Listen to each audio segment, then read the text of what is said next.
what's up guys? We're back dito sa aking channel. So karon nandito kami sa somewhere in Tago, Surigao del Sur. So may ginagawa tayong installation ng mga glass. So ito po yung build and design na bahay ni Architect GP Steamers. Ayan. Bali natagalan po yung pagtatapos nito dahil napending po yung payment.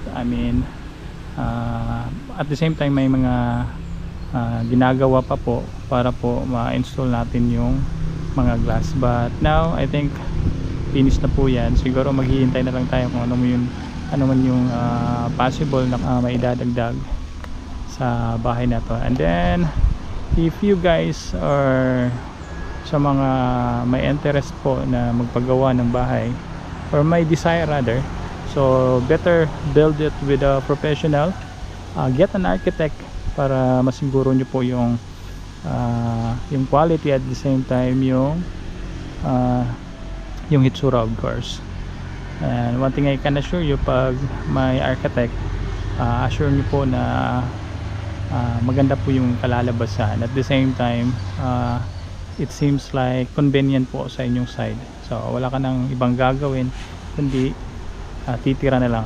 All you have to do is just give it the money, yung contract price, and then yung architect na po yung bahala to finish the said project. So tour ko kayo palibot dito sa ginagawang kasalukuyang ginagawang construction.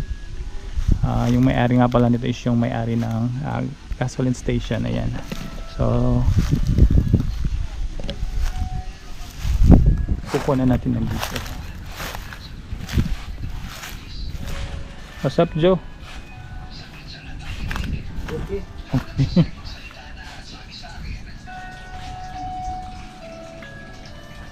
So this part right here, may malaki pong mga fixed glass. Yung desire po ng architect is para mas maliwanag po sa loob ng bahay. Kumbaga natural light po yung magbibigay liwanag.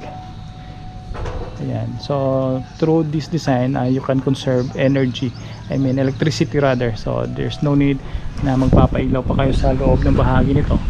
Pwera lang po kung makulimlim yung panahon. So you need to light up your lights sa sulod or sa inside part of the house. But kung ganito naman kainit or katarik yung init, so there's no way na maiilawan nyo po yung loob ng bahay. Let's see inside.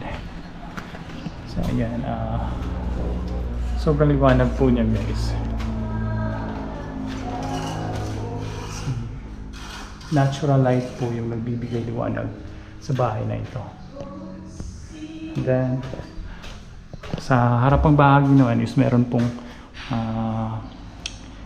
pong sliding door. Diba ang liwanag niyo? May liwanag ang buhay.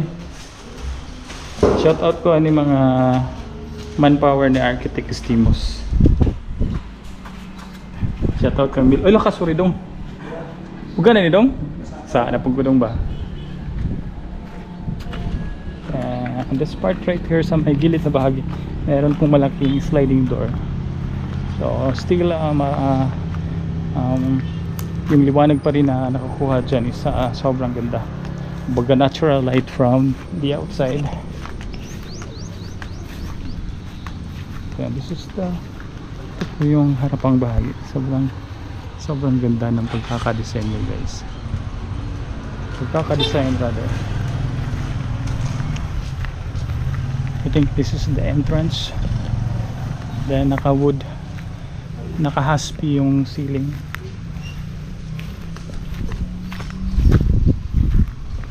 So again, if you wish to build a house or may plano kayong magpagawa ng house,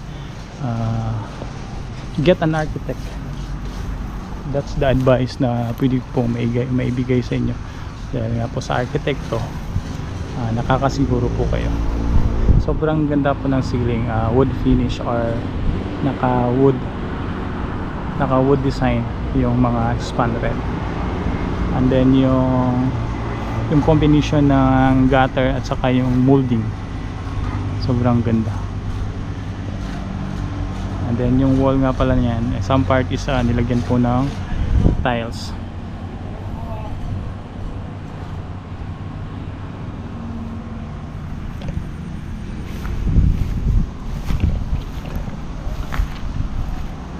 Pasok tayo sa may gitnang bahagi nito.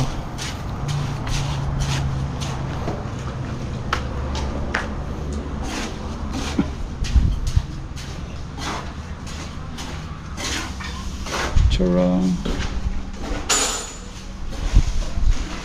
Hayag na dong no, bisag wala yung mga lights ba? Okay, dagko mo kayo ko ano, mga fixed glass, and then see the design of the stair. Sobrang ganda niya po. This is made of steel. Bali yung nilagay sa steps, yung frame niya po is 1x1 na GI square tube. Simple yet very elegant. And this is the details sa loob na bahagi nito.